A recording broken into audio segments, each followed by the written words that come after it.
Lakshmiguda Rajiv Gruhakalpa apartment ప్రాంతంలో drainage మరియు చెత్తతో కూడిన సమస్యలతో ఇబ్బంది పడుతున్న నివాసితులు భారీ వర్షాలతో మురుగునీరు పొంగుతూ అపార్ట్మెంట్లలోకి వస్తున్నాయని తెలుసుకుని వెంటనే స్థానిక బీజేపీ నాయకులు తుమ్మల పృథ్వీరాజ్, రాజేంద్రనగర్ బీజేపీ ఇన్ఛార్జ్ తోకల శ్రీనివాసరెడ్డి ఆదేశాలతో జేసీబీ సహాయంతో అక్కడికి వెళ్లి పరిస్థితిని పరిశీలించి పరిశుభ్రం చేశారు.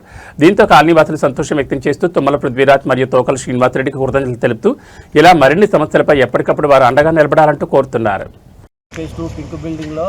మురుగునీటి సమస్య ఉన్నందుకు కార్పొరేటర్ శ్రీనివాసరెడ్డి అన్నగారికి వివరించాము. ఆయన స్పందించి కార్పొరేటర్ శ్రీనివాసరెడ్డి గారు అలాగే పృథ్వీరాజు అన్నగారు స్పందించి వెంటనే మా కాలనీకి జేసీబీ పంపించి భూమిని సాపు చేయడానికి జేసీబీ పెట్టిందని ఆయనకు ధన్యవాదాలు తెలుపుతున్నాము.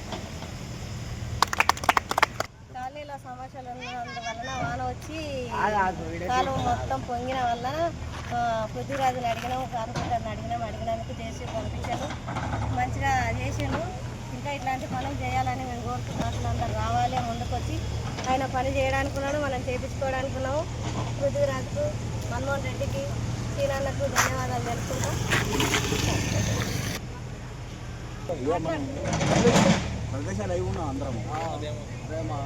చెప్పు